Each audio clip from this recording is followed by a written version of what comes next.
यूं तो भगवान हनुमान जी को अनेक नामों से पुकारा जाता है, जिसमें से उनका एक नाम वायुपुत्र भी है, जिसका शास्त्रों में सबसे ज्यादा उल्लेख मिलता है।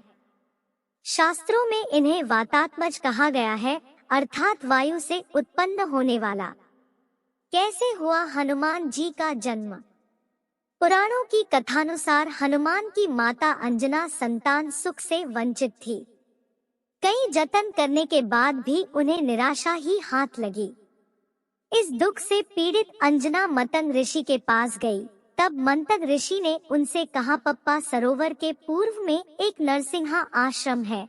उसकी दक्षिण दिशा में नारायण पर्वत पर स्वामी तीर्थ है। वहां जाकर उसमें स्नान करके 12 वर्ष तक तप एवं उपवास करना पड़ेगा, तब जाकर तुम्हें पुत्र सुख की प्राप्ति होगी। अंजना ने मतंग ऋषि एवं अपने पति केसरी से आज्ञा लेकर तप किया था। 12 वर्ष तक केवल वायु का ही भक्षण किया। तब वायु देवता ने अंजना की तपस्या से खुश होकर उसे वरदान दिया, जिसके परिणाम स्वरूप चैत्र शुक्ल की पूर्णिमा को अंजना को पुत्र की प्राप्ति हुई। वायु के द्वारा उत्पन्न इस पुत्र को ऋषियों ने वायुपुत्र नाम दिया। हनुमान जी की एक और कथा भी प्रसिद्ध है, जो ऐसे है। हनुमान जी का जन्म त्रेता युग में अंजना एक नारी वानर के पुत्र के रूप में हुआ था। अंजना असल में पुंजिकस्थला नाम की एक अप्सरा थी, मगर एक श्राप के कारण उन्हें नारी वानर के रूप में धरती पर जन्म लेना पड़ा। उस श्राप का प्रभाव शिव के अंश को जन्म देने के बाद ही समाप्त होना था। अंजना केसरी की पत्नी थी। केसरी एक शक्तिशाली वानर थे, जिन्होंने एक बार एक भयंकर हाथी को मारा था। उस हाथी ने कई बार असहाय साधु संतों को विभिन्न प्रकार से कष्ट पहुंचाया था। तभी से उनका नाम केसरी पड़ गया। केसरी का अर्थ होता है सिंह। उन्हें कुंजर सुदान हाथी को मारने वाले के नाम से भी जाना जाता है।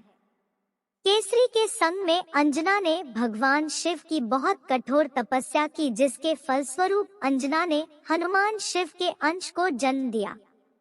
जिस समय अंजना शिव की आराधना कर रही थी, उसी समय अयोध्या नरेश दशरथ पुत्र प्राप्ति के लिए पुत्र कामना यज्ञ करवा रहे थे। फलस्वरूप उन्हें एक दिव्य फल प्राप्त हुआ, जिसे उनकी रानियों ने बराबर हिस्सों में बांटकर ग्रहण किया। इसी के फलस्वरूप उन्हें राम, लक्ष्मण, भरत और शत्रुघ्न पुत्र रूप में प्राप्त हुए। विधि का विधान ही कहेंगे कि उस दिव्य फल का छोटा सा टुकड़ा एक चील काट के ले गई और उसी वन के ऊपर से उड़ते हुए जहां अंजना और केसरी तपस्या कर रहे थे, चील के मुंह से वो टुकड़ा नीचे गिर गया। उस टुकड़े को पवन देव ने अपने प्रभाव से याचक बनी हुई अंजना के हाथों में गिरा दिया। ईश्वर का वरदान समझकर अंजना ने उसे ग्रहण कर लिया, जिसके फलस्वरूप उन्होंने पुत्र के रूप में हनुमान को जन्म दिया। अंजना के पुत्र होने के कारण ही हनुमान जी को अंजनेय नाम से भी जाना जाता है, जिसका अर्थ होता है अंजना द्वारा उत्पन्न। परंतु उनका नाम हनुमान कैसे पड़ा, इसके पीछे भी एक रोचक घटना है। एक बार की बात है, कपिराज केसरी कहीं बाहर गए हुए थे। माता अंजना भी बालक हनुमान को पालने में लिटाकर वन में फल फूल लेने चली गई थी। बालक हनुमान जी को भूख लगी। माता अंजना की अनुपस्थिति में ये क्रंदन करने लगे। सहसा इनकी दृष्टि उगते हुए सूर्य भगवान पर गई। हनुमान जी ने सूर्य को कोई लाल मीठा फल समझकर छलांग लगाई और उसे उठाकर खा लिया। धरती पर अंधेरा छा गया।